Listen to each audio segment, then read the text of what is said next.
Saturday's shootings in Tucson have raised awareness over security for public officials. Some members of Congress, like Joseph Chaffetz of Utah, have said they're going to carry registered guns to public events at home. What security challenges do our lawmakers face, and what it would increased security entail? Right now, we've got Joe Russo, a former Secret Service, former special agent for the Secret Service, to President Clinton and President and Secretary Clinton, and is now with T&M Protection Resources. That's one of the largest private security firms in the U.S. Joining us from New York. Thanks so much for being here with us. I mean, what at the outset do you think could be done, if anything, to make politicians who can be very vulnerable at some of these highly public events safer? Well, yeah, it's a difficult situation, and it's nothing new, certainly, and it's been a challenge to the Secret Service and other law enforcement agencies for many, many years, because the fact of the matter is, has been stated several times since the weekend, the politicians and public servants have to be out there in the public, close by, shaking hands with their constituents, as was the case in this particular situation. It makes it a very difficult challenge, and you have to balance the proper level of security, also based on what the celebrity athlete, in this particular case, public servants, are trying to accomplish. Most of it starts with planning. Planning for such an event. If it's a highly publicized event, or there's been some adverse intelligence or information developed via email or telephone or letter written threats, they should certainly ramp up the security, and I'm sure now people will take a much more closer look at some of these events. Try to solicit as much official security from the local police departments as you can to be out there. And will that act as a deterrent? Well, I think we've learned over the years that there has been some documented situations where a potential assailant has decided against carrying out his plan because he came up to a location where much security was evident. So it certainly could be deterrent. That being said, when you have somebody with very bad intentions, who has, obviously in this case, some mental instability, has easy access to weapons and excessive amount of ammunition, that deterrent might not come into play because he's willing to give up his life, and he may just walk right into that situation. So it is a very, very difficult situation to plan for, and at the same time there are some basic steps you can take when planning these events.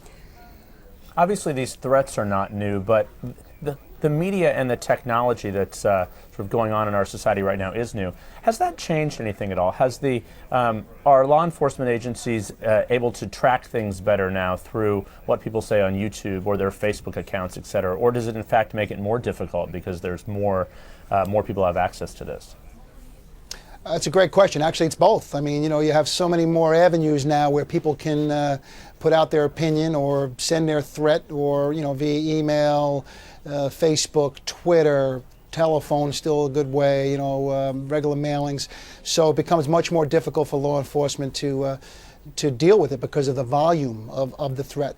Because of the media.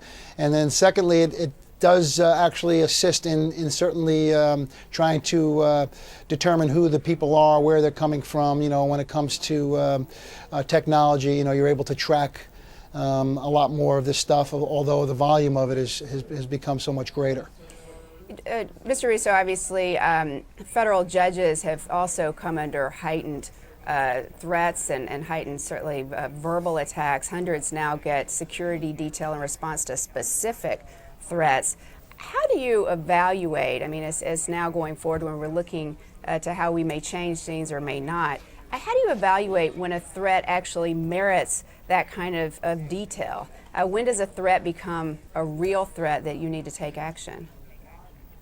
Well, look, all threats should be considered serious and until the investigation proves otherwise. For the past 7 years, I've been in the private sector with T&M Protection Resources, and I run the Executive Protection Group. And every day we are assessing for many of our clients the risk situation and then taking the proper steps and proper levels to mitigate those threats and risks.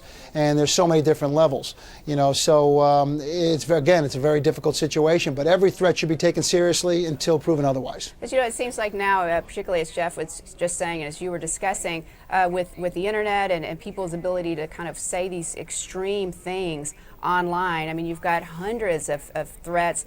Congressmen are getting hundreds of threatening phone calls. It just seems like, how do you winnow those out? I mean, how do you prioritize those or triage those?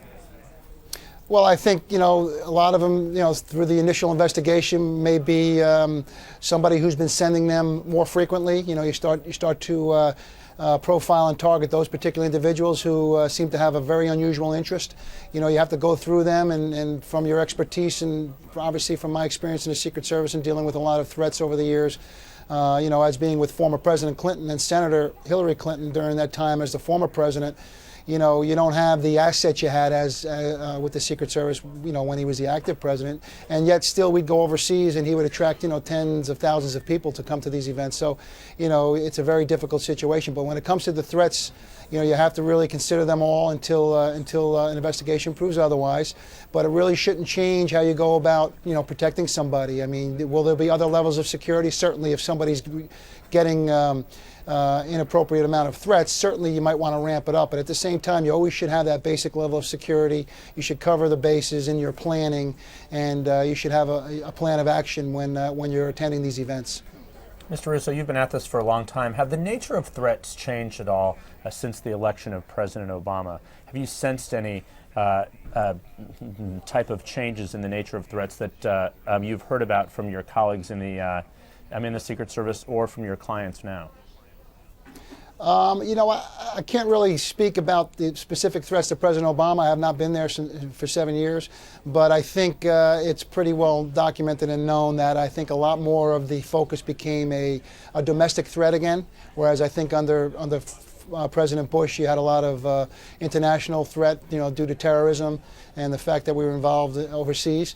But I think once President Obama was elected, they started to focus a lot more on a lot of domestic threats early on. I'm not quite sure now, what the situation is, but a threat's a threat, and no matter where it's coming from, no matter where the source is, it has to be taken seriously, has to be investigated as best you can. And even now in the private sector, we run into barriers when trying to determine if a threat is a legitimate threat or not. So it is a difficult situation, and you got to continue to move forward and conduct the proper planning when attending outdoor events such as this. All right. Well, Mr. Russo, thank you so much for joining us and sharing your insights on the security issues with us. We really appreciate it. Thanks for having me. Thank you.